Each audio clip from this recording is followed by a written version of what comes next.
Optics is a branch of physics that studies the generation, propagation, and detection of light and its interaction with matter.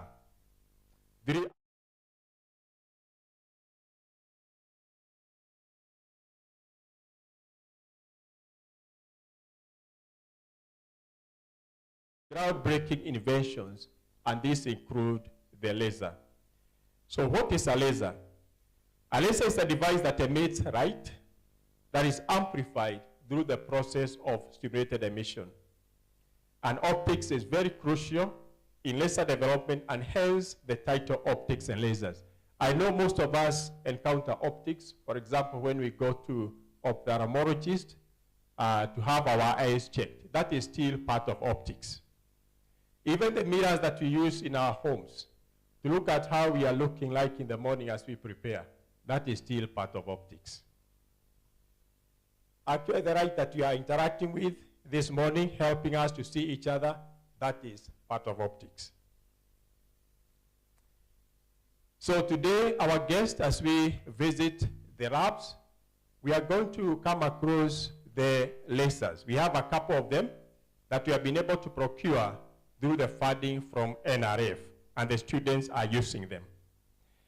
The discovery of the laser in the 1960s has seen new technologies continue to emerge that use the laser as a source of monochromatic and coherent light. Technological advancements, for example, in holography, and this we encounter in our supermarkets when you buy that Merchandise, and you have the supermarket scanner. There is a bit of holography in that process. We have interferometry, which is a science that has been widely used to measure even the quality of surfaces, to measure very small sizes. We have metrology, the science of measurements, data storage, for example, in DVDs, in CDs, and security, fiber optic communication. This most of us know in our country, as we have continued to lay the fiber optic cable to have the network actually reach various places in the country. Also, material processing and manufacturing, military and medical applications have been possible due to the laser. The National Institute for Optics and Lasers seek to train students in optics and lasers at all levels. Now, this includes a certificate, diploma, undergraduate, and postgraduate levels, and also conduct research in the same field. Now, this will be achieved by establishing and offering diverse market-oriented programs at these levels. And as our Faculty of Science Dean has mentioned, at the National Institute for Optics and Lasers, currently we have 2 Masters of Science programs, MSc in Applied Optics and MSc in Laser Technology. Currently, Multimedia University of Kenya is the only institution of higher learning in Kenya and in East and Central Africa that offers training in the field of optics and lasers at both undergraduate level and postgraduate levels. NIOL will serve to increase the capacity of MNU and Kenya as a regional center in training and research in this area. Many of the research-based applications have not been exploited in this country and in the region due to lack of sufficient competent manpower. NIOL will seek to address this shortfall by training competent personnel to handle, apply, and maintain lasers and laser-based devices. Let me mention here our chief guest peers. We have a number of institutions in this country, also industries, that are using lasers. One of the challenges that we have encountered with most of these places, when they have challenges with laser devices, they happen to get personnel from out of this country, South Africa and even beyond, to come and actually troubleshoot and diagnose. The training and research programs at NIOL will be embedded in modern research environment with state-of-the-art laboratories that will be commissioned and launched today. Let me mention our chief guest. As we tour the labs today, we are going to encounter equipment that are actually world-class. Anybody going to study abroad, and some of us, we have had that opportunity to study abroad, the equipment we have in these labs is actually the same that you find anywhere in an optics and research lab in this world. And all students will be trained for technical industry and scientific research positions in academia. On the other hand, neighboring institutions which include tertiary, Kenya Defense Forces, Kenya Police, Kenya Wildlife Service, and research institutions are said to benefit from the research facility. Indeed, when you are making the application for the funding for the infrastructural support, this was a requirement that the NRF actually was looking for, that upon the support of such a facility, how is it going to benefit the locals? How is it going to benefit the local community? So this is important to capture here, that we are geared to also impact those that are around us, as indicated in this part of the speech. NIOL will engage in consultancies with industries, institutions, and government agencies that can integrate lasers in their operations.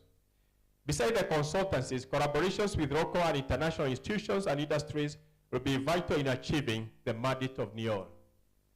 Let me mention here, in our short time that we have been in existence as NIOL, we have been able to attract partnership with our international friends. And this is where we had goodwill messages, for example, from the president of the Max Planck Society. And towards the end, I'm going to mention a specific partnership that we have been able to enter in this short span of life that we have existed as NIOL. To enable the realization of the Vision 2030, NIOL will train adequate skilled manpower to handle multidimensional applications of optics and laser technology. And to facilitate this training, we have the well-equipped and state-of-the-art optics and lasers training and research facility that will benefit a broad and diverse community in Kenya and beyond. The various research and training departments to be established at NIOL will place emphasis on the promotion of research outputs and innovation at MMU and the country at large. A valuable contribution will be made towards realization of the country's transformation agenda through the development of a new generation of research and academic programs. NIOL will play a role in the transfer of technology from research laboratory to the marketplace. With the establishment of the Africa Research Center, ALC, by a group of African countries such as South Africa, Senegal, Egypt, Algeria, Ghana, Tunisia, the African continent is preparing to play a major role in the application of lasers to advance science and technology in the continent. NIOL will seek to be integrated in the expertise that exists in the various parts of the African continent under the umbrella of African Laser Center. This will serve to increase the capacity of ALC in training and research.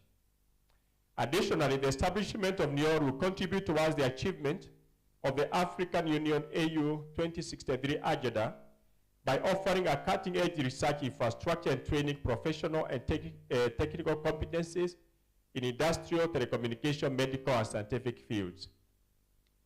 Just to mention, the AU Science, Technology, and Innovation Strategy for Africa places science, technology, and innovation at the epicenter of Africa's socio-economic development and growth of critical sectors such as agriculture, energy, environment, health, infrastructure development, mining, security, and water, among others.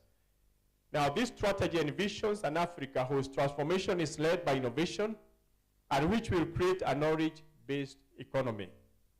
The strategy further defines 4 mutually reinforcing pillars which are prerequisite conditions for its success, and these namely building, add, or upgrading research infrastructures, and we are grateful that NRF are actively involved in this, enhancing professional and technical competencies, promoting entrepreneurship and innovation, and providing an enabling environment for science, technology, and innovation.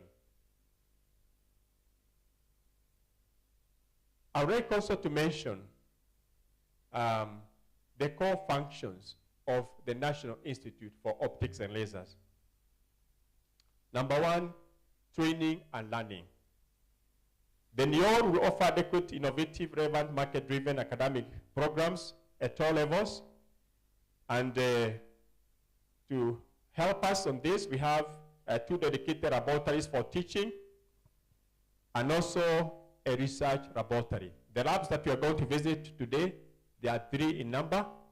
2 we are using for training, though they can also be extended for research, and 1 is dedicated for research. Another core function is research. As part of its mandate to generate, preserve, and disseminate knowledge, the NIOL will create a conducive environment to undertake quality and relevant research. This will be supported by the dedicated research laboratory and equipped with a state-of-the-art infrastructure. Number 3 is consultancy.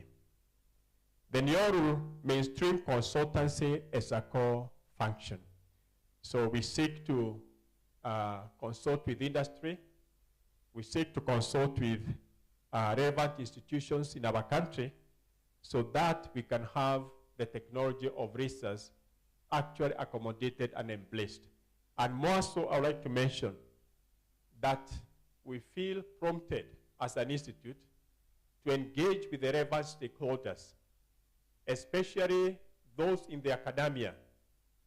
Most of our programs that we have been using for training in engineering, in sciences, in the medical field, the programs were done quite a bit long ago, where the technology of laser. So you fight for, and they come to learn about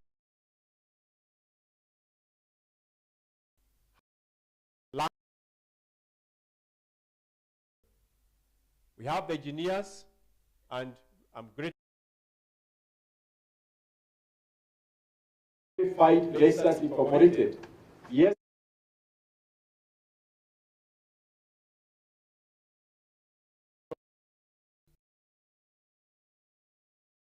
Your processing, lasers have become a tool that we cannot actually learn away from. We also have in science.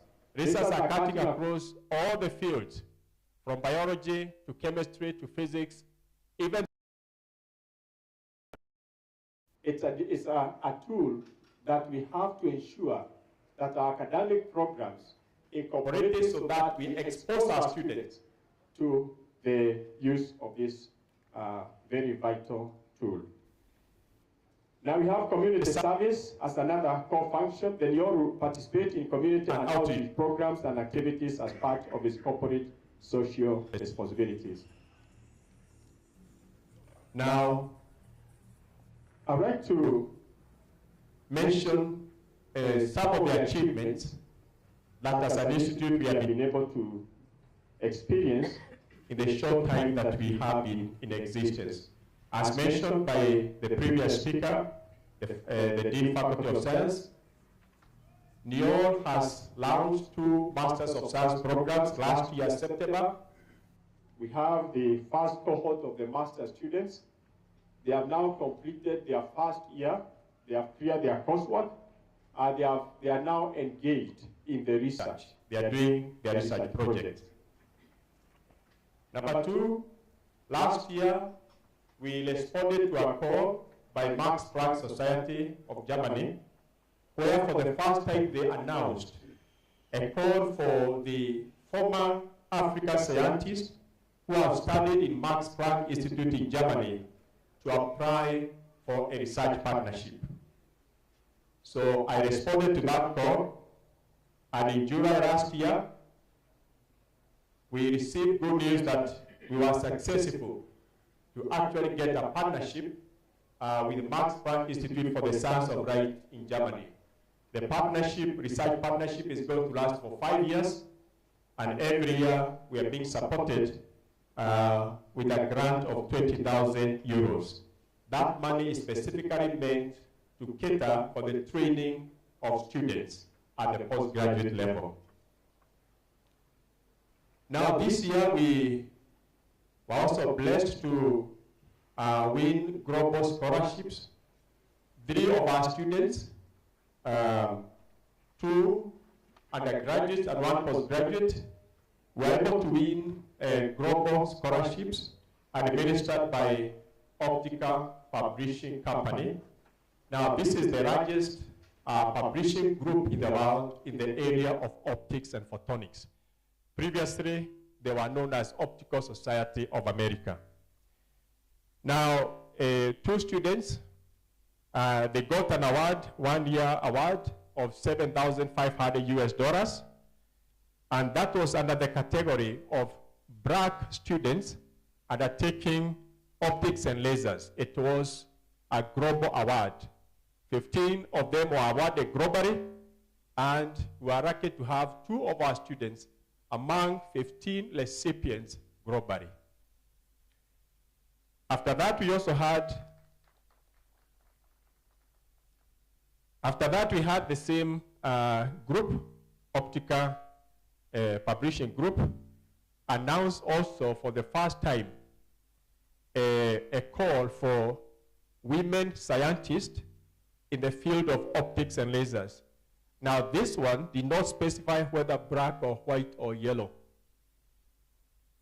It was globally.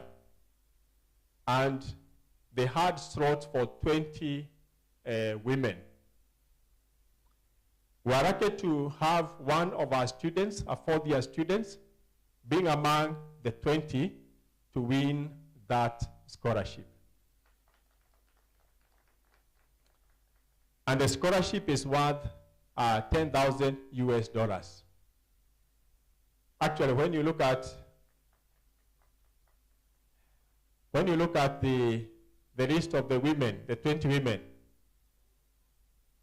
one thing I noted was that 6 of them were from US, and others were from that part of the world. So for us to be part of that list, it's a big achievement, and we are proud of that. And we are grateful to NRF because that would not have been possible without what we are having behind us here. As part of our success story, before I get to the next point, let me also add that as part of these scholarships, these students, they are going to travel to the US in October to attend a workshop, a mentorship workshop. And they're also going to be connected to mentors. So this is just the beginning of the journey for them. And we are looking forward from among these students, or actually all of them, the 3 of them, to have people that are going to come and contribute immensely in the field and the growth of the area of optics and lasers, not only in MMU, but also in Kenya. We are also in the process of launching the first PhD program in optics and photonics, and we are likely to have our first intake in the month of September 2022, that is this year.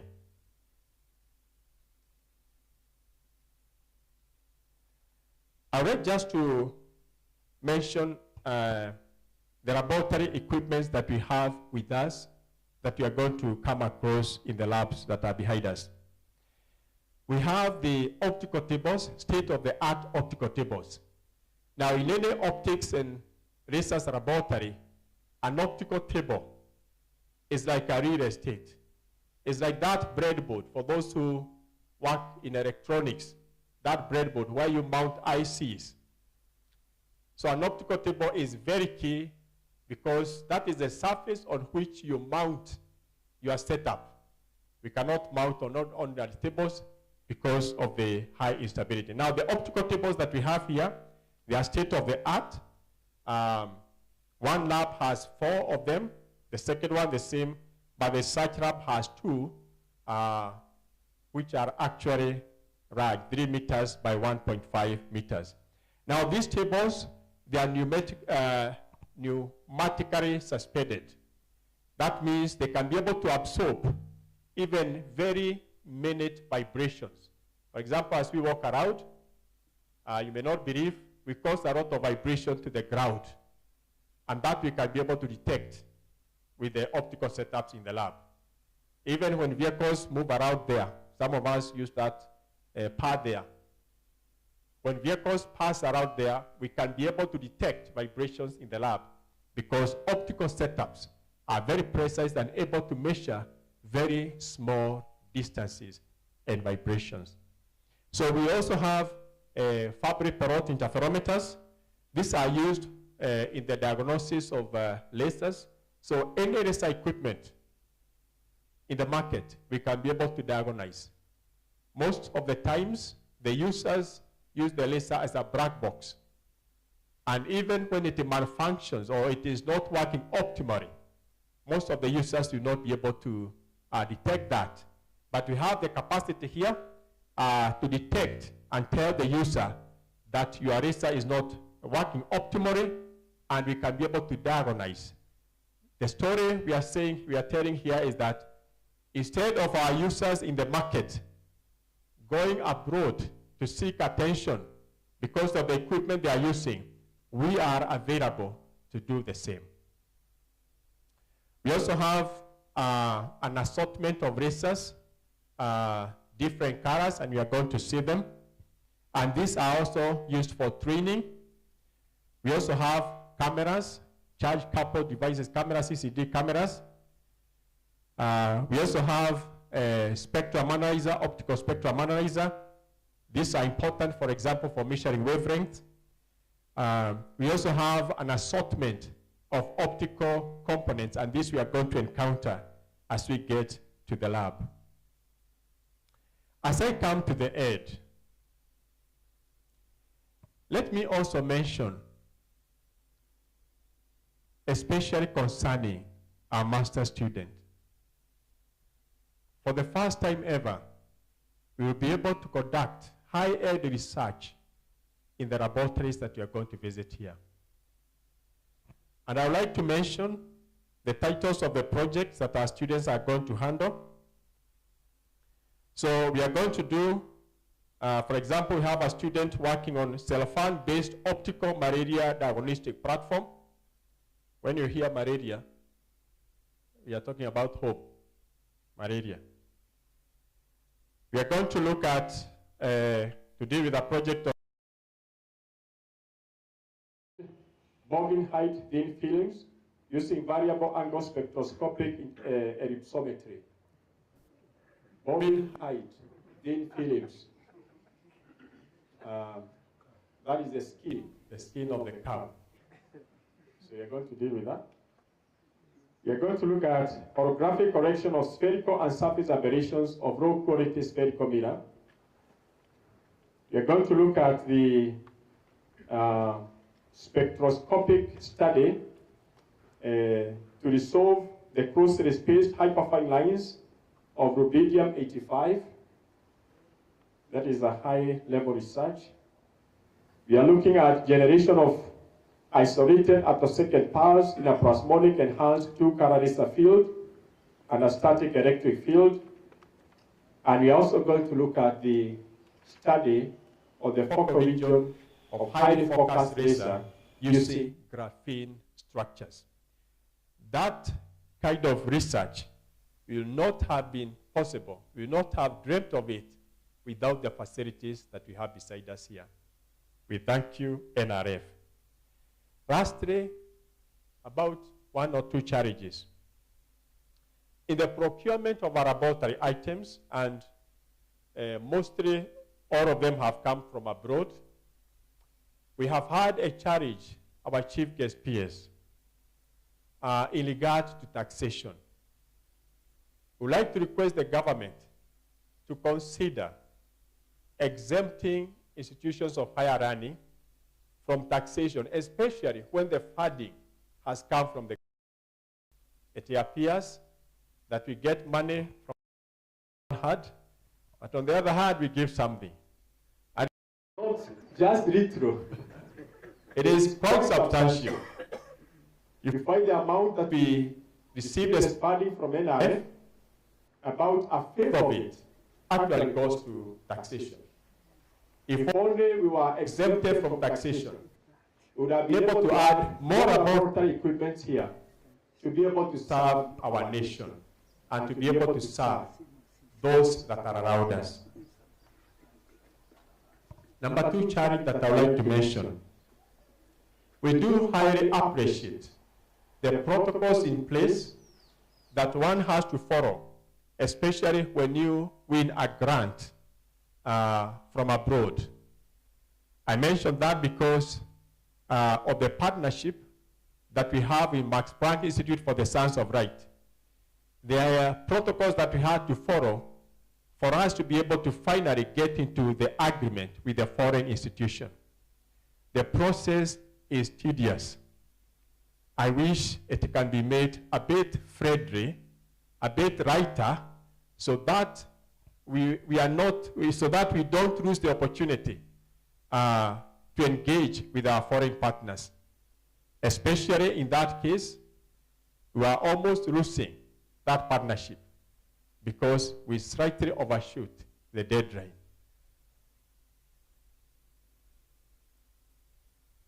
Finally, we want to request that may the government continue to fund NRF so that this institution can be able to fund Kenyans and also to fund institutions to be able to train and to support research in the country. I've had the honor of traveling to a few institutions across this country, and I can tell you, every institution that have been able to have an opportunity, there is a mark of NRF, either PhD students supported or master students or projects similar to what we are witnessing today. So we pray and trust that the government will continue to support NRF to accomplish her mandate. Thank you very much, and God bless you.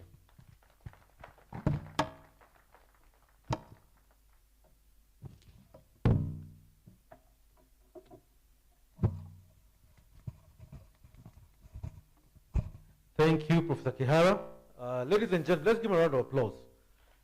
I bet you could feel the passion that he has for this area of study. When I engage him, he always has to talk about lasers. And I'm interested in lasers because I like watching science fiction movies. And there they shoot people with lasers. So I tell him, how far are we off from this thing? So maybe one day we might invent it here at our National Institute. Ladies and gentlemen, just to inform you that this event is being streamed live by ourselves using the capacity of our Faculty of Media and Communication. So we are streaming this live on our YouTube channel. For those from MMU, we've been sending out the link so that you can share with your friends and everybody else. Also, as is the trend, and as you know, MMU, we are leaders in communication. We are running a hashtag. Hashtag is NIOL launch.ke. For those who are social media savvy, we ask you to please share that with your friends. Number two, we also have another hashtag, optics and laser. Hashtag optics and laser, so please feel free to share that with your friends so that we can elevate this event to the level it requires. Ladies and gentlemen, before I call my DVC academic and research and innovation, I would like to call the choir briefly, just to sing for us one song. And then I'll ask Professor Mbatia to be on standby after the choir. Then he'll be taking us through the rest of the program until we get to the launch. By names, I've been told I've not said who I am. My name is Mtia Mwandikwa. I work here at Multimedia University. I'm in charge of corporate affairs.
Thank you, choir.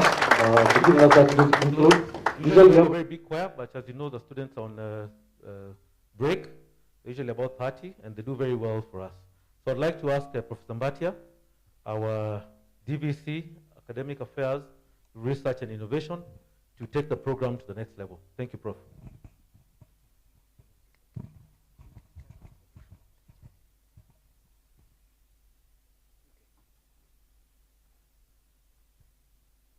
Thank you.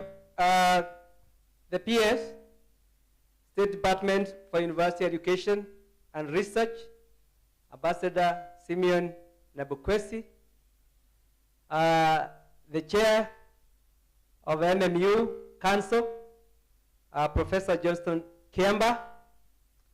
We have members of the Council who are here present.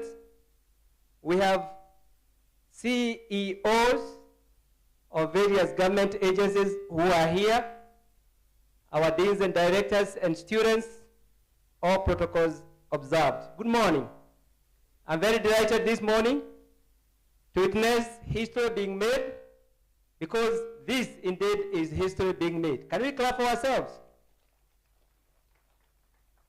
We are here for a very great event, a historical event of launching an institute that will remain a memorable event for us for years.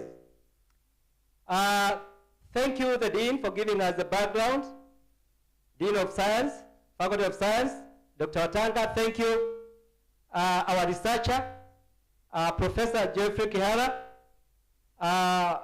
for your passion for research and training. You can tell that Professor Kihara has passion for what he does, and he continues to succeed. We thank God for having him as part of us here. I am Professor Paul Nyagambatia, Deputy Vice Chancellor, Academic Affairs, Research and Innovation here at Multimedia, University of Kenya. As I invite other dignitaries to come and make their speeches and remarks, let me also welcome you to this university, and specifically to the division that I head of Academic Affairs, Research and Innovation, where research and training are hosted. Just a few remarks to make. One is that this is a small young university that is quite promising, chartered in 2013.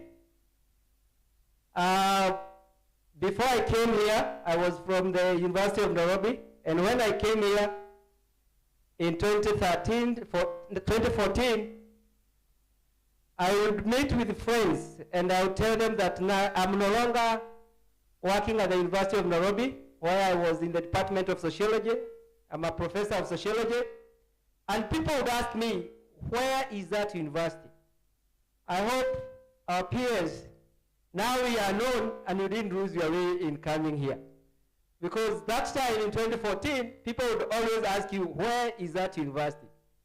I think we have made a mark in the landscape of Kenyan universities and that people know where we are. Welcome to this university. I have only one word to share. I'm reading a book, and the title of that book is Finishing Strong. Finishing Strong. And in the scholarly world, is a struggle to get money for research. Many people will do proposals, but few will finish strong like Professor Kihara. Finishing strong is a message of hope. All is not lost. But while very many people will endeavor to write proposals for grants, as you all know, and he has taken us through the list of those who apply and those who win, it is quite a challenge. It's a struggle. Only a few are able to finish strong. What does it take to finish strong? 3 points to note. While very many people apply and they want to finish strong, 3 things that we note for those who finish strong. 1, they are rare. It is the rare person, the rare scholar, who will finish strong. We ask ourselves, how do I make myself that rare scholar? You must be rare. Number 2, you must be exceptional. Not any ordinary person will win a grant like Professor Kihara won, or other students who have won the $10,000 our student has won. You are rare, you are exceptional. Not ordinary. You must be above average. Be rare, be exceptional. And the last, which is a challenge for all of us, it is the teachable people. Teachable. Some of us, after we acquire our titles, we believe we know it all. But Professor Kihara can tell you that there is learning. Every other day, we learn something. It is the teachable person who will finish strong and successfully. I rest my case. Thank you very much. We salute you, Professor Kihara, for the endeavor that you are making, and we will see more. Thank you very much. Allow me, let's clap for him.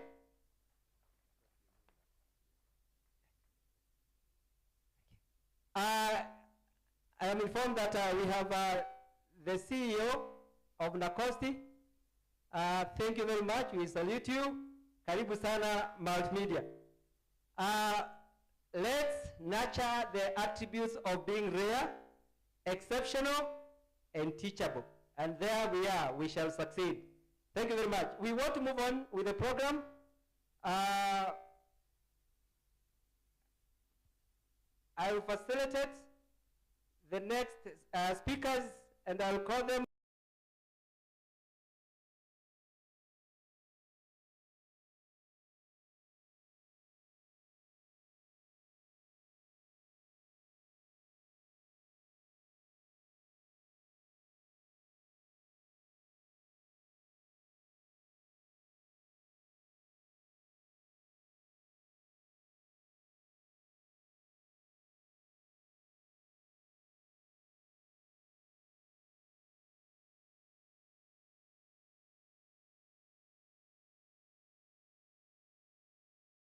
Up on time to invite the chair of the new council, Professor Johnson Kiemba, to come and give his. Just a minute. Thank you.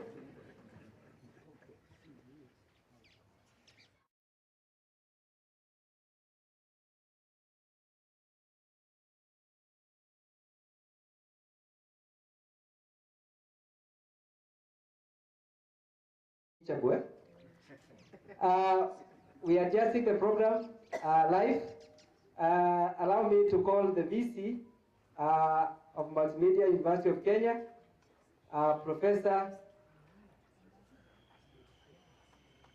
Ambassador Professor Kaberia, who will take us through the rest of the program. He will make his remarks and then take us through the remaining part of the program. Can we clap for him as he comes? Thank you.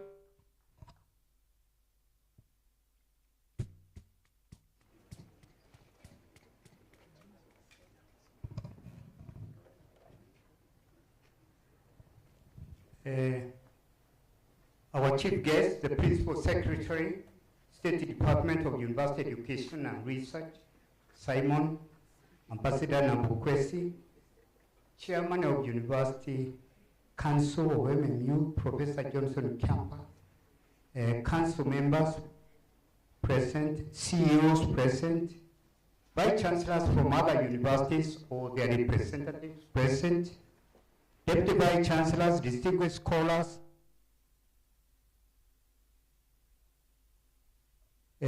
invited guests, MMU staff, students, ladies and gentlemen, good morning.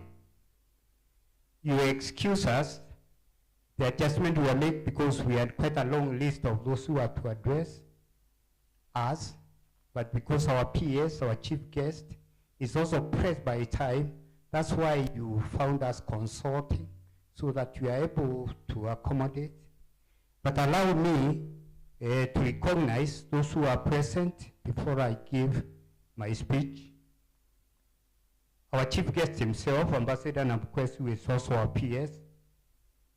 We have also the CEO, Jemina Unsare, that's the CEO NRF, Reverend Karita Bogara, that's Sita. We have Professor Johnston Kenywa, that's J.K. Uart, present. Dr. Ominde Calvin, J.K. Uart, present. Mike Mwendwa, National Treasury, present. Professor Walter Oyawa,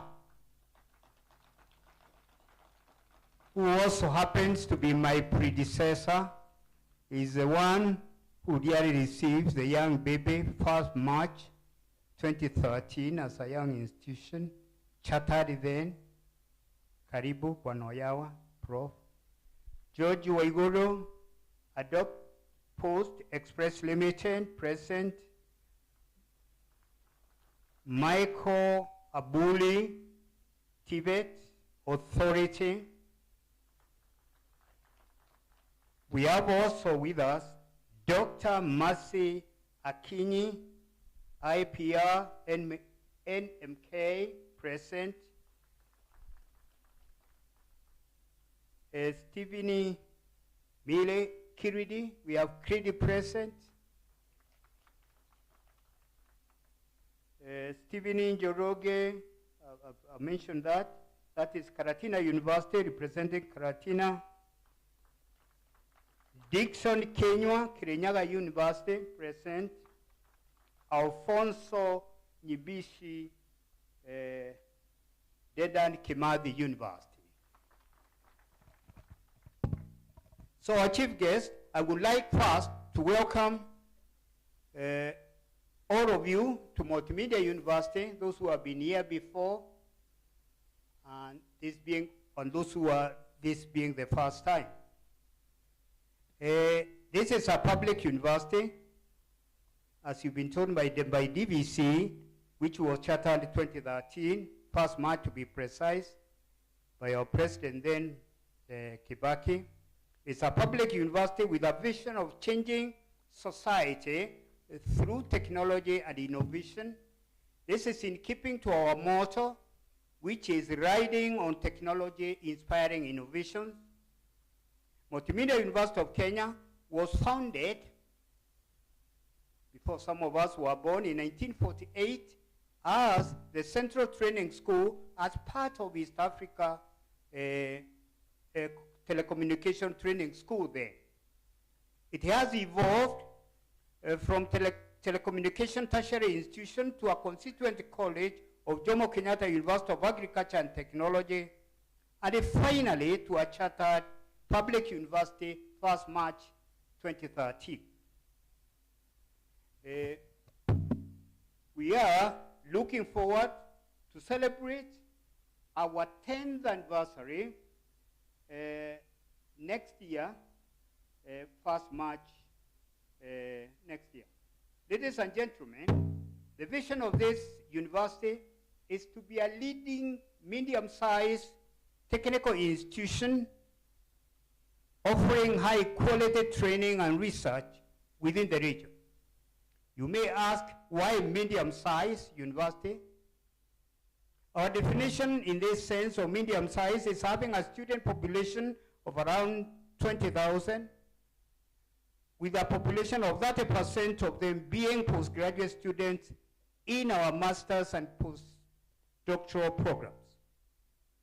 We are looking at this student population because being a technical university, the needs of our students are unique in that they require laboratories, workshops, specialized lecture rooms, and that brings us today to this event about the laboratories we are talking about. Ladies and gentlemen, we are here today to launch and commission National Institute of Optics and Laser Laboratory that will not only enhance training, but will also be the center of research in the area of lasers and optics. I would like at this juncture to take this opportunity to thank Professor Geoffrey Kihara Rurimo for actualizing this dream of establishing this institute. Professor Kihara has been a driving force on this project. In narrating that without me repeating, that is quite evident how passionate he is, as our DVCAA did mention, in this area. He is passionate about this area and thrives on training the new generation in the area of light.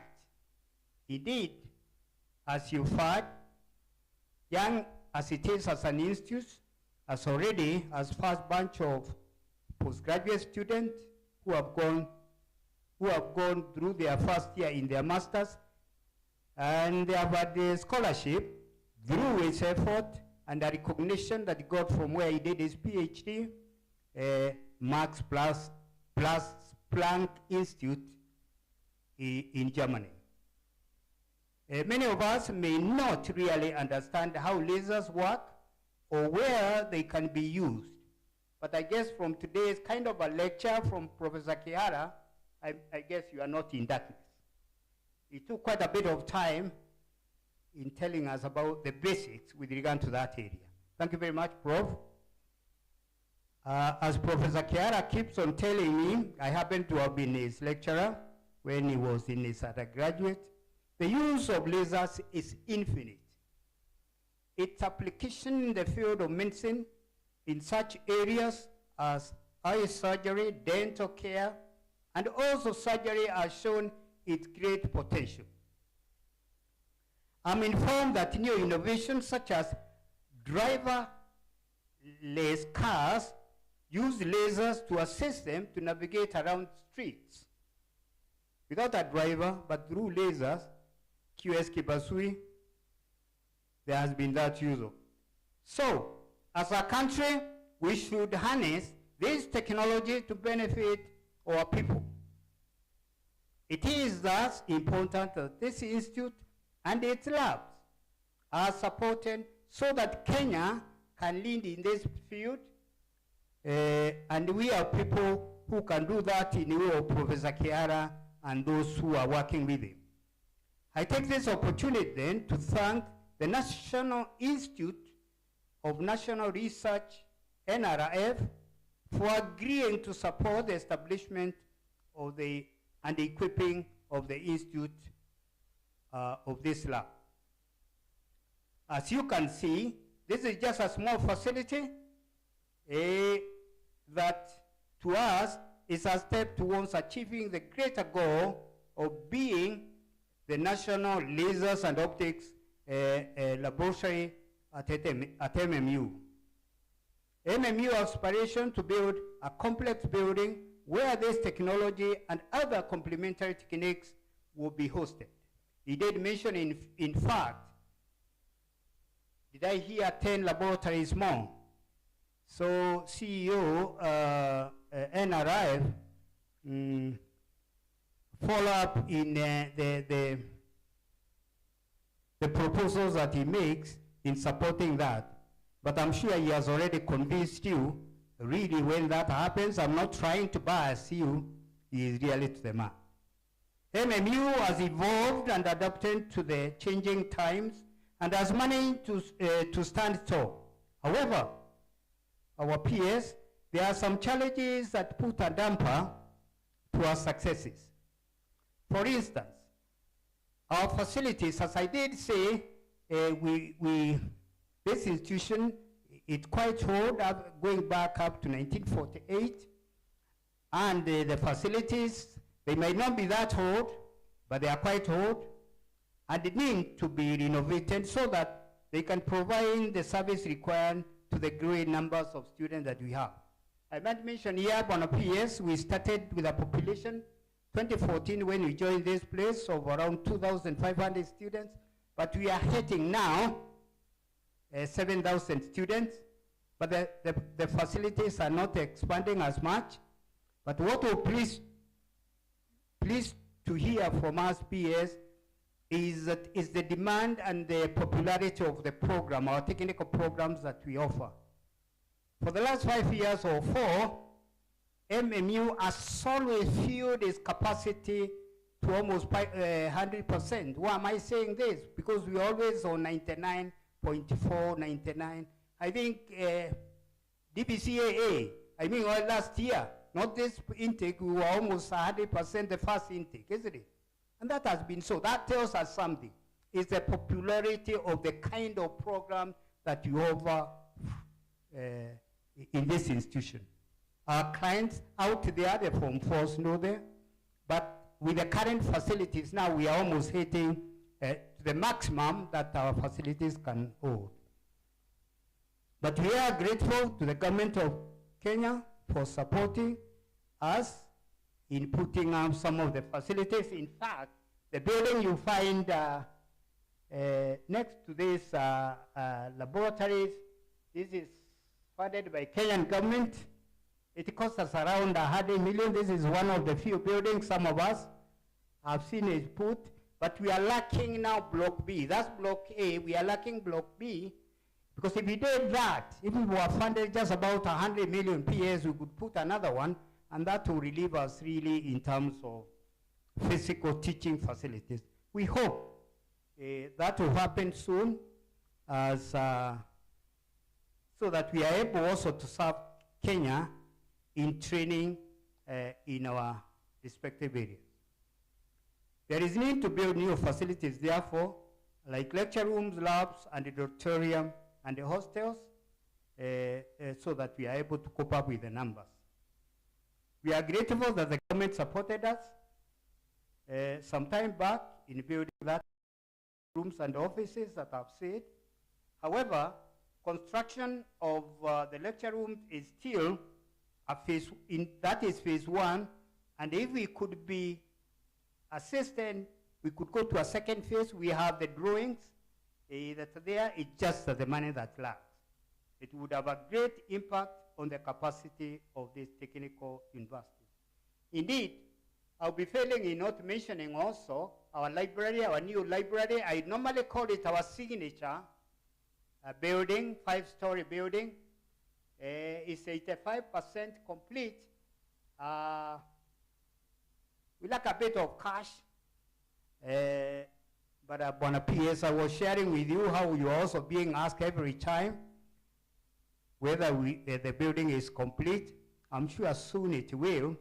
but that is also funded by Government of Kenya, and we are very grateful.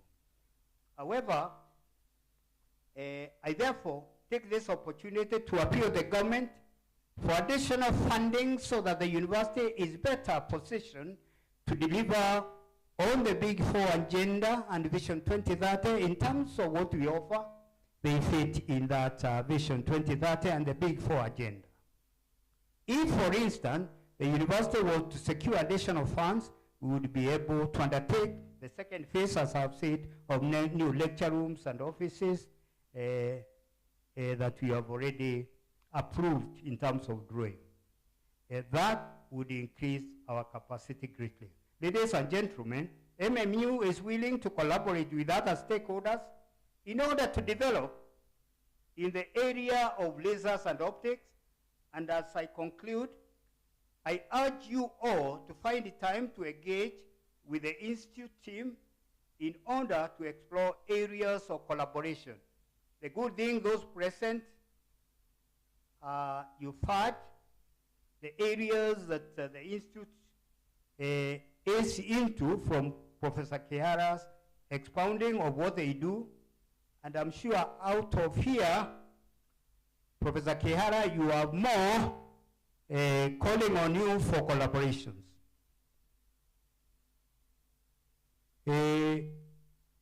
Before I conclude our PS, I'm told to recognize Shem Badu, Cooperative University of Kenya is with us. Thank you very much, Cooperative.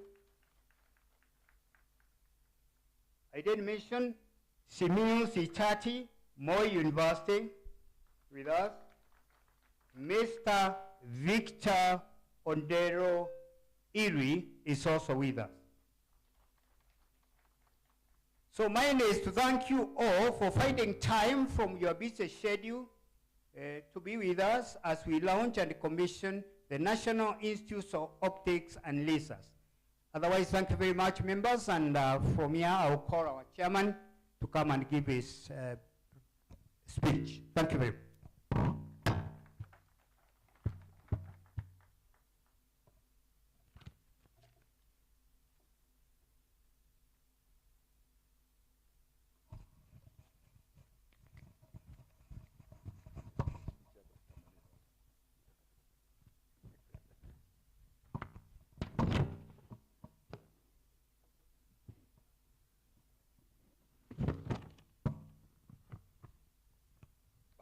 Our chief guest, the Principal Secretary, State Department for Universal Education and Research, Ambassador Simon Nabukwesi. Council members, Vice Chancellor, Ambassador Festus Kaberia, Vice Chancellors from other universities, all the CEOs we have here, NRF, NACOST, and others, the Deputy Vice Chancellors, very eminent scholars, our MU staff, students, all distinguished guests, ladies and gentlemen, good morning. Today we are gathering here for this very important event where we are talking about lasers and optics. They look strange, but we almost see them, we don't see them. It is actually a milestone and of great significance to our university, and actually the whole region. Why is this so? You may ask. It is noteworthy to underscore the fact that this is the first technological repository of its kind in the country, and actually in the region. It is a masterpiece, and the brainchild of our own professor here, Professor Urimo. He conceived the idea, and now he foresaw it through implementation. It is happening. Most of us talk, and we never do it.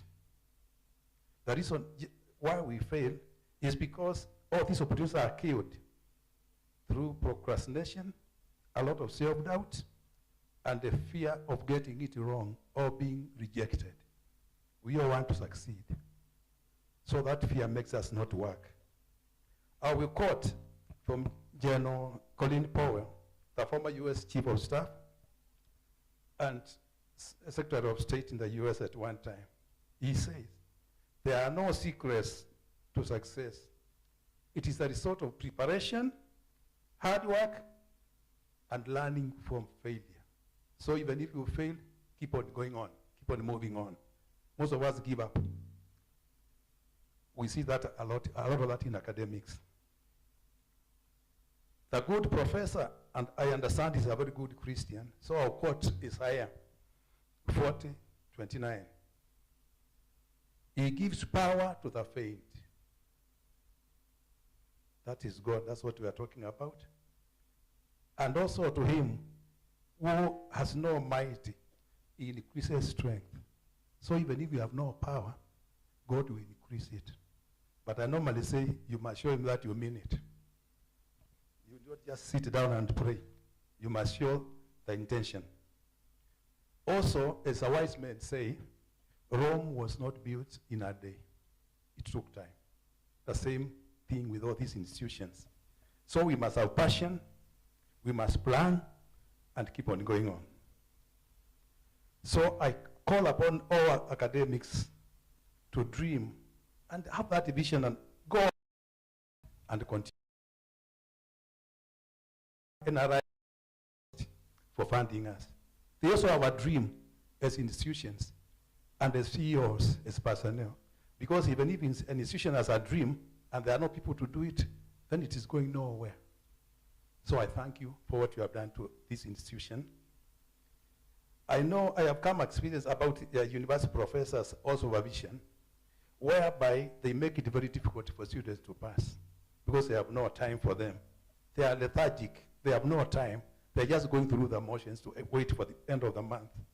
I wish we could all be very dedicated to what we do. Then we will not be miserable, and we will not kill very many such projects.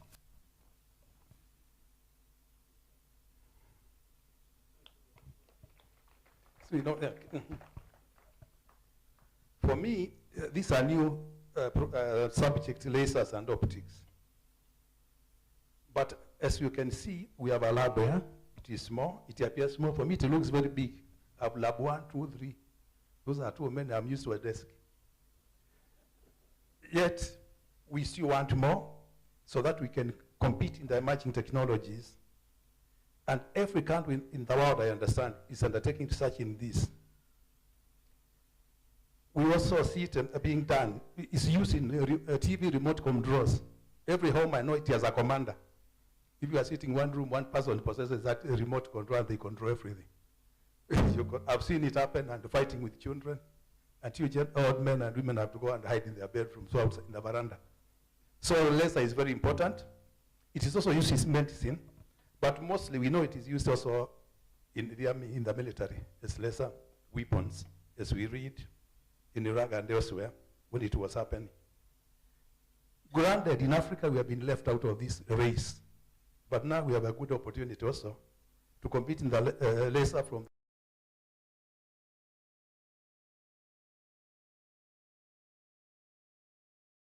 partners to make sure that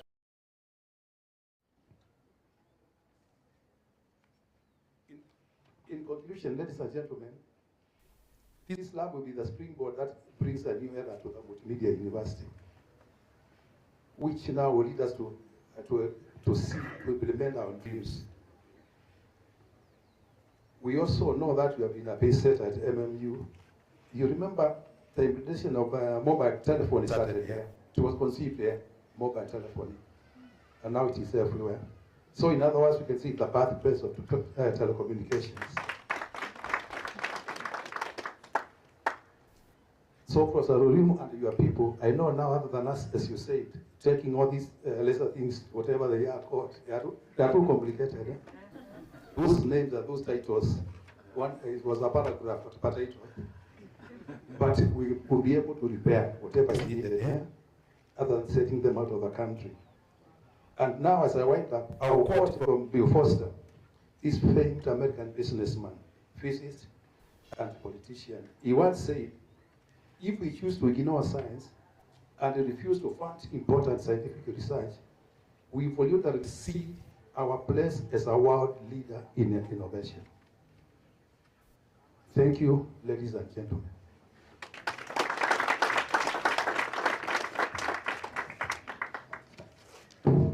I now call upon our peers and chief guests to address us.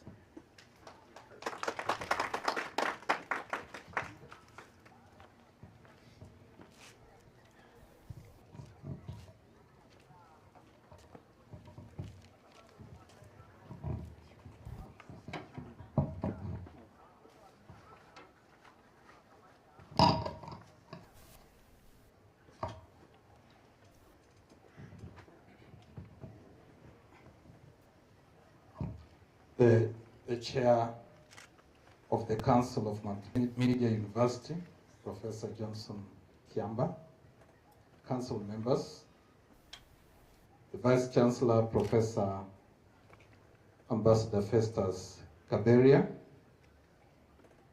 Deputy Vice Chancellors, the CEO, National Research Fund, Dr. Jemima Onzare, the CEO, NACOSTI, Professor Walter Uyawa, all other CEOs present, representatives of research institutes, colleagues from the ministry, members of the Multimedia University Management, representatives of the Vice Chancellors from other universities, members of the Fourth Estate, distinguished guests, students, ladies and gentlemen. First, allow me to respond to a few issues raised by Professor Kihara and Dr. Watanga, the Dean. Challenges, recognition, reward, and facilitation of our researchers is something that we are working on to create a policy where leading researchers in our country across board are given their recognition and they are facilitated and rewarded so that we make it our culture for research to be given its rightful place in institutions of higher learning. Taxation of equipment, which the government is buying for our research institutes and our universities. I think it's a valid issue that we need to focus on objectively, and my team has taken note of that.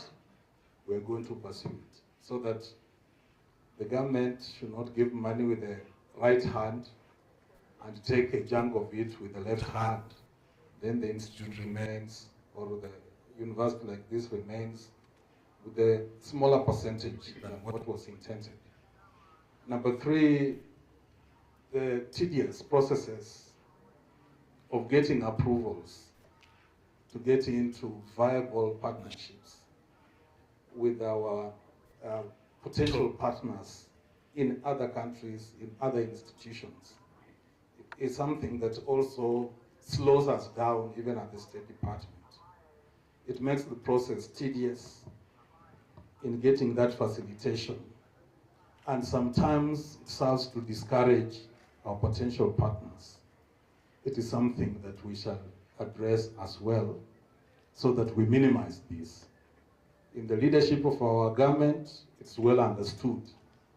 Even His Excellency the President has made himself very clear that he does not like anybody slowing any other person down when it comes to issues of national interest. Riding on technology and inspiring innovation, I think it's a very good idea, and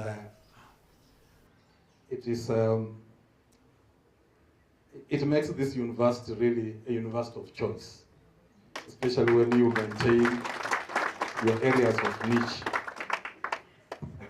And Dr. Stour told us to keep an eye on this university. which has grand plans and programs. And she said, with these 3 laboratories, we need 7 more to complete the cycle of establishing what you need to do what you will do best. I think we take note of that, and I'm happy National Research Fund CEO is here, CEO Lacoste is here. We are taking note of that, and we factor it in the next budget plans so that we continue with the process. Expansion of facilities, repair and maintenance. Of course, repair and maintenance is considered a weakness among Africans. Even our own houses at home. Once you build and you paint, then you leave it like that until you die and leave it. So repair and maintenance is very important, and VC, I take note of that, because our institutions should look like the institutions that we value. Phase 2 of the new block, which you've done it so well, is something to also address. And I think we have already given you money to complete the library. I hope so. We shall compare notes with you. Because yesterday we held a meeting and we were told no project should be left at 85% and above incomplete as we get into transition. So that is something for us to focus on. Ladies and gentlemen, I also want to appreciate what the DVC said. And he encouraged us to keep working smart with a clear unity of purpose and to maintain the team spirit so that we finish strong. So that the identity of this institution, and I'm very happy, VC, that you invited your colleague vice chancellors who have sent representatives from a number of universities. Because we encourage our institutions to have a culture that the DVC talked about, where you create rare scholars who are also exceptional in the way they apply themselves, who are resilient, and who are strong-willed to keep learning, even when they have attained the highest credentials. And the chair of the council has emphasized it, that learning is a continuous process. And when you have an opportunity, you practice knowledge. Because in psychology, we know when you don't practice knowledge, you lose it.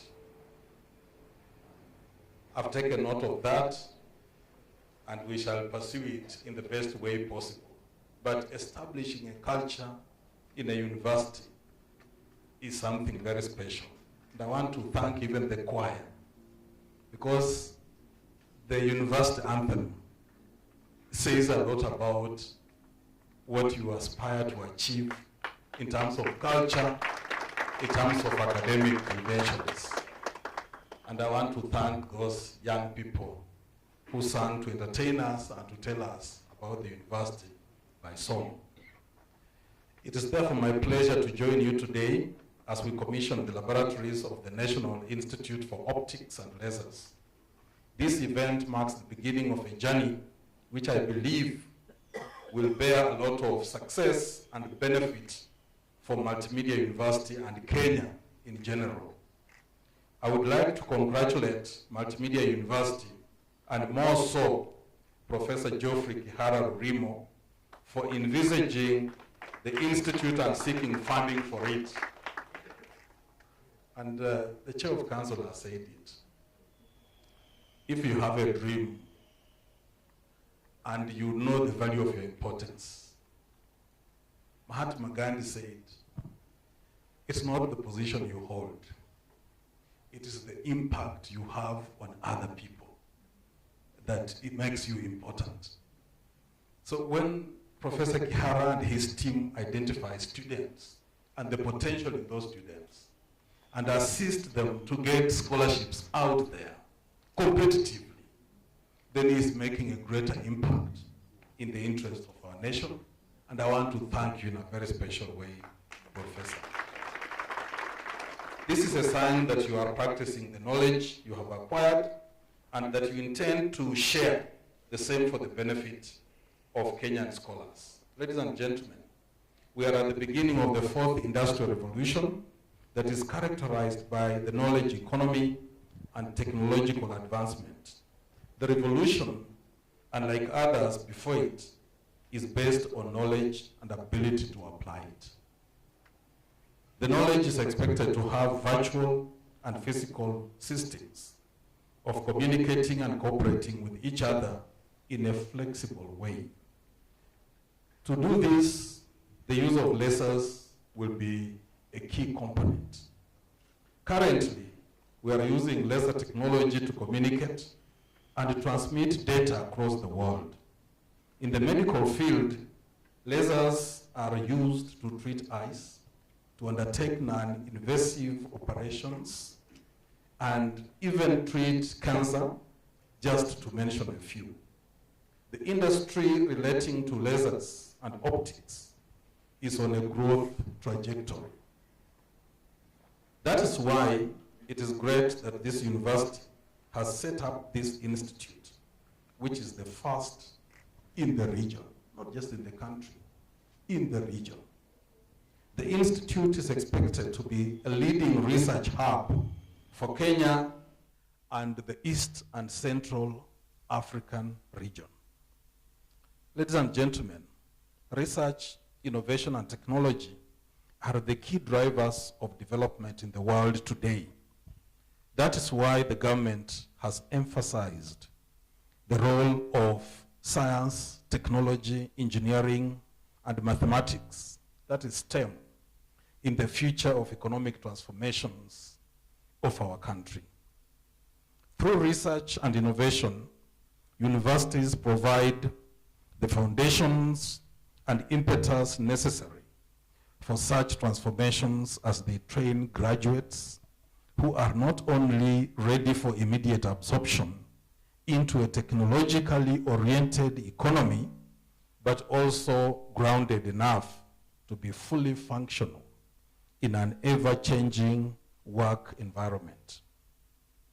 There is no doubt that research and innovation are critical to improving the lives of Kenyans, making our country globally competitive, boosting economic growth, and generating the much-needed jobs for our youth. This country has been a leader in the region in terms of education, manufacturing, and investment. We must therefore continue providing technological and research leadership in the region and beyond, but more specifically, coming up with real solutions for the challenges that confront us on a daily basis. I would like to sincerely thank the CEO of the National Research Fund and her team for considering the Multimedia University proposal and funding these labs. This lady, Dr. Onzare, stand up kindly. She has worked very objectively, very smartly, with dedication, because she has a skeleton team. She does not have a board, but she gets things done. This is one of the people we respect so much in the education sector at Jogo House for the work and the impact she's making.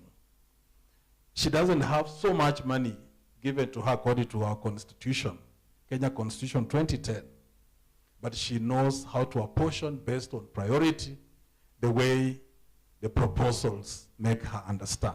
So I thank you so much, Madam Monsare. It is my request that you do not stop here, but source for more funds so as to build this institute further. I'm requesting that Dr. Onzare does not stop there, that the National Research Fund does not stop there.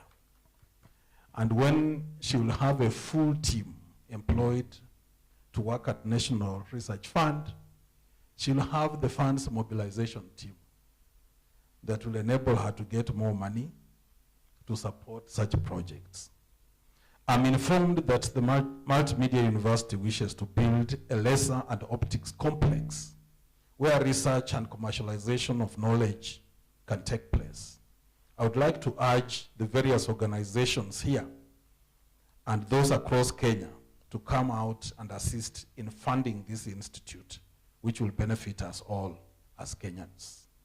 Ladies and gentlemen, the government will give more support for those institutions that demonstrate innovativeness, entrepreneurship, consistency in advancing such good ideas, and active linkages with the industry and other institutions where we can learn the best practice.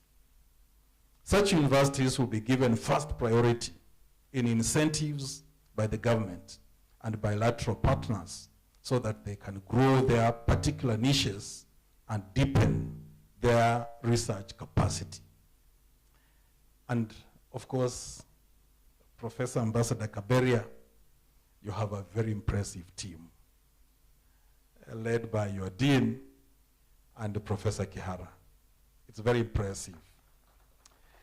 I would like to commend Multimedia University for staying the course of being a technical university and building its capacity in this direction.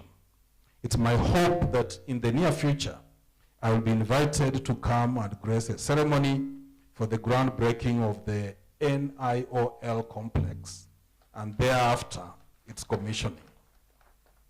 I once again congratulate Multimedia University for this success and call upon other institutions of higher learning to follow their example by being innovative and developing their own unique programs and courses that will make their institutions to stand out. Indeed, as the dean said, we shall keep our eyes on this university because you want to dream your dream and follow your dream and be an example in the region and beyond. With these few remarks, I now declare the National Institute for Lasers and Optics officially opened. I wish Multimedia University and the NIOL great success as you plan, as you work, and as you make this university greater. Thank you very much.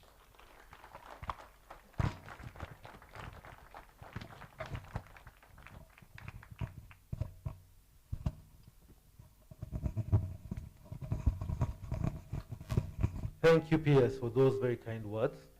Ladies and gentlemen, we have come to the tail end of our event today, but we just have one or two activities which will keep you just for about maybe 10, 15 minutes at most. PS, we have a tradition in this university as part of ensuring that we help the environment. As you can see, we're in a very good environment. We usually plant trees. So I'd like to request you just to do a ceremonial plant on the tree. Then you'll come and do the cutting of the ribbon, and then just see what the lab is all about. And then from there, we'll be able to do a thanks, which will be done by our DVC finance and administration. So, Mr. Mtangili, can you show us, please, the place for it? We're going to cut first. Okay, I've been told we change ceremony. The lady with the scissors. Okay, so you start here. Okay, just wait for the scissors. Oh, here we are. So NIF, please. Okay, ladies and gentlemen, before we cut the ribbon, as you were told, Professor Kihara is a very staunch Christian. He had asked us to have a prayer before we cut PS. So I would like to ask Deputy Bishop of Christ is the Answer, Reverend Bagara, where are you, sir? Yes. Please, you can do our dedication for these labs. Thank you. And then thereof, we'll ask PS to cut, then we can have a photo session, and then we can go into the labs. Please. Thank you. All protocols observed, Chief Guest. Thank you very much. Please allow me just to read one verse before we pray. This is from the Message translation of this verse. It says, God delights in concealing things. Scientists delight in discovering things. And as we come here, we are dedicating something that is in line with this, where scientists are just discovering what God has already put in place. And so as we pray, I believe that we are in order and we are in line with what God would have us do. Allow me to lead you in prayer. Shall we pray? Our Heavenly Father, we come before you first and foremost to thank you for enabling us to witness what you have been doing in this institution.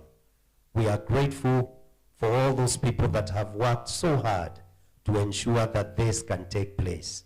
Thank you, dear Lord, for Professor Kihara, who has written a proposal that has been successful. And thank you, dear Lord, for the Ministry of Education through the research and development programs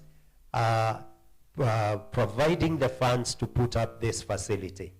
We pray that in the name of Jesus, as we continue with the studies that will be taking place, you will give all those students that will go through this course points of application so that it will not just be theoretical knowledge that is acquired here, but it is knowledge that will translate into action and into things that, dear Lord, will help our country to advance.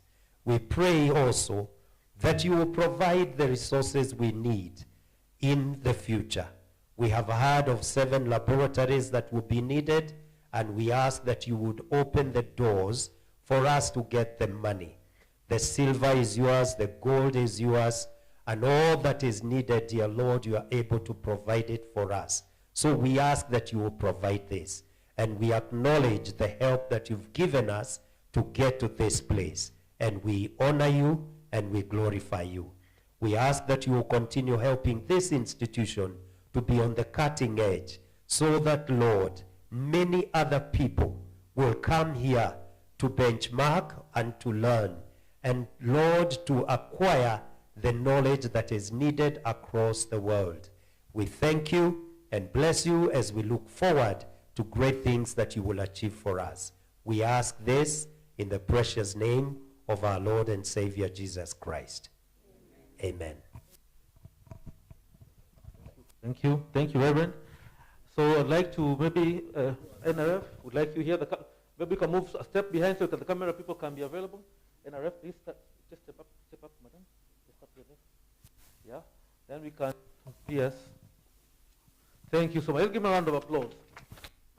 This one, I think you need to cut here. Thank you.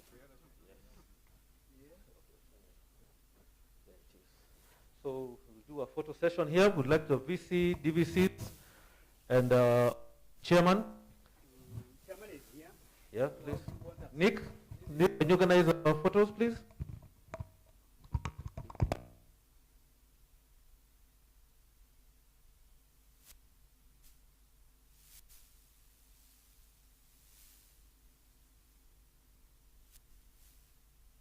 Nick, please organize us.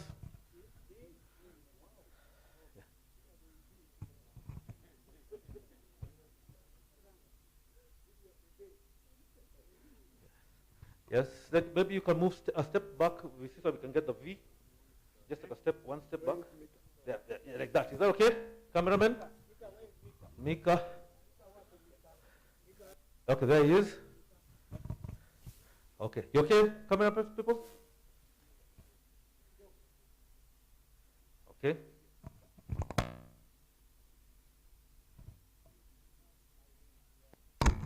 Smile. Maybe you can remove your mask, the ones who have the mask for the photograph. QS, please, maybe you can remove the mask so that you can take a good photograph to remember who you are. Okay, camera people.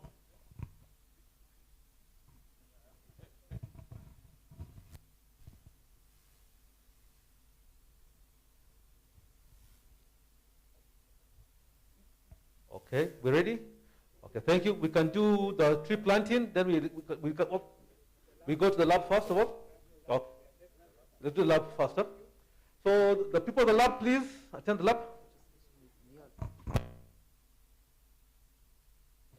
Please. The rest of the guests will ask you to just step. The rest of the guests will ask you to step, just a few to go in. Just a few, then we'll go in sessions, please. Just a few to go in first of all, then we'll go in, because they're small labs. Just wait, hold on. Just hold on. Madam, you're not going in? Just a few, then you'll go in, please, because it's a small area. Okay. The lab coats. Lab coats.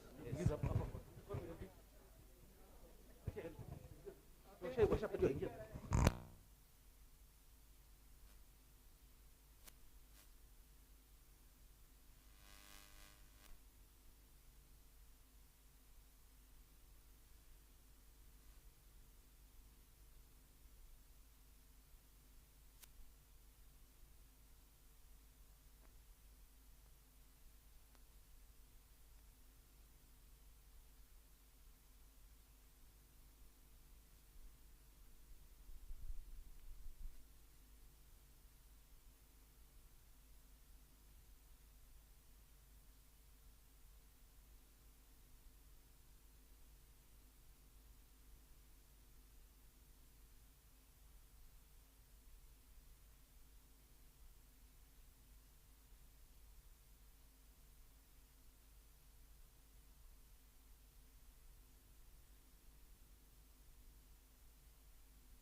This is an adaptive optics kit, and in this kit there are a number of functions that can be done with it, and it's important to note that most recently, due to its advancement in the sophistication and the simplicity, so researchers have utilized these systems to make breakthroughs in areas of femtosecond pulse shaping.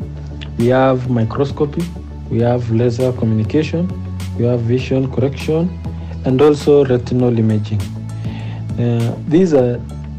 Although these are dramatically different fields, they all benefit from a simple experiment or a simple structure like this, the adaptive optics kit.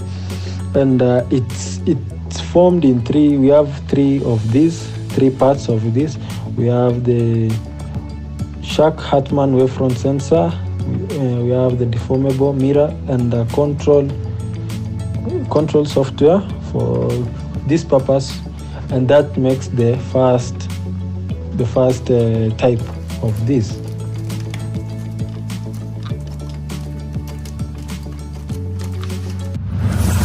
Whatever is before you is Michelson interferometer, and one of the applications of Michelson interferometer is that it measures the thermal expansion coefficient.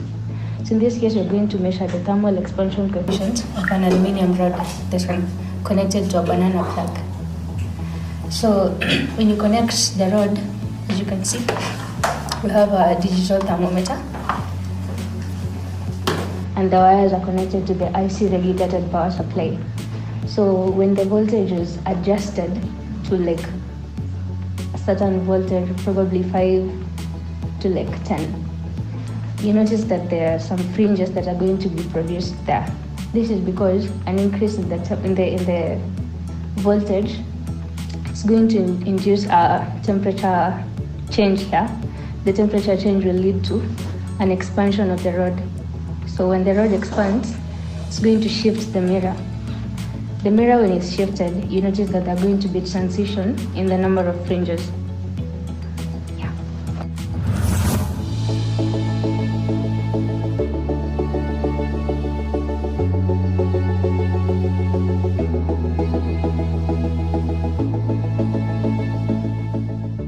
This is a Michelson interferometer, but we are using a different laser here. This is a helium neon laser. For a helium neon laser, it's not yet collimated and it has to be filtered. So that's why we have this lens. It's a convex lens. And then we have an iris that is serving the purpose of a pinhole, and we have another convex lens. So when the beam is coming from the second convex lens, it's already collimated. Then from there, we introduce a beam splitter, this one, that is going to split the light into two, 50-50 beam splitter, so that we can have the other beam path to form the interferometer. So this is a mirror, then this is another mirror. That's where we'll observe the fringes on the screen. Ideally, what I want to do, this is a setup that I'll use in my project, but I'm going to replace one of the mirrors with my sample. I'm investigating the effects of stress on thin films using the interferometry setup. So the first step is forming this interferometry setup. And then I'm going to be varying temperatures of the thin films and the humidity at different times. And then I'll be observing on my fringes, which I'll connect to a CCD camera and a computer, and observe the way the fringes will be changing. From there, I can use calculations to find stress, and then we'll be able to find how the thin films are going to be affected. So basically, that's what I'm doing here. Yes. Spectrometer setup, and it consists of an LED light source, then 2 condenser lenses, followed by a collimator lens, which collimates light to the slit. Then once the light passes through the slit, it passes through the second collimator lens, which collimates lens into the prism. And then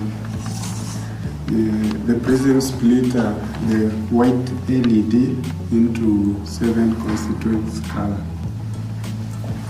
Yes.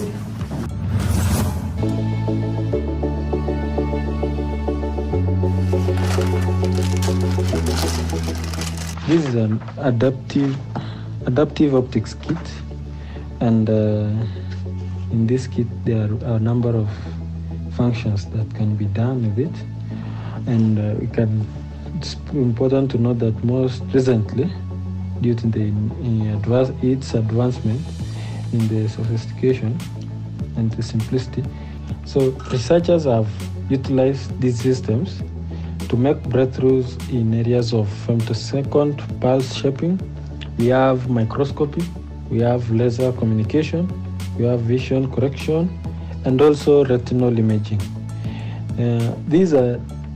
Although these are dramatically different fields, they all benefit from a simple experiment or a simple structure like this, the adaptive optics kit. And it's formed in 3. We have 3 parts of this. We have the Shark-Hartman wavefront sensor, we have the deformable mirror, and the control software for this purpose, and that makes the first type of this.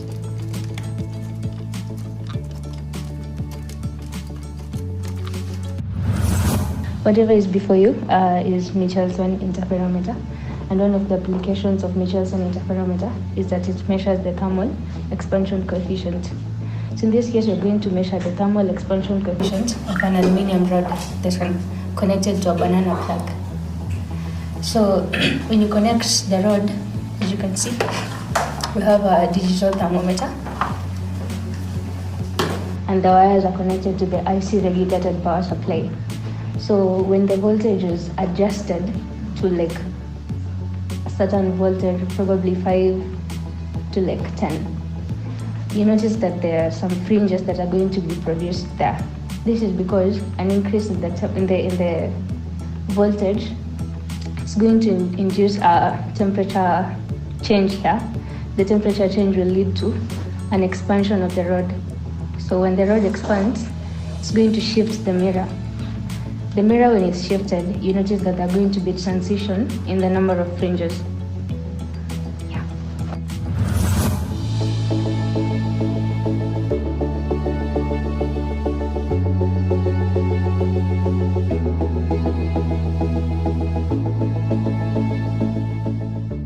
This is Michelson interferometer, but we are using a different laser here. This is a helium neon laser. For a helium neon laser, it's not yet collimated and it has to be filtered. So that's why we have this lens. This is a convex lens. And then we have an iris that is having the purpose of a pinhole, and we have another convex lens. So when the beam is coming from the second convex lens, it's already collimated.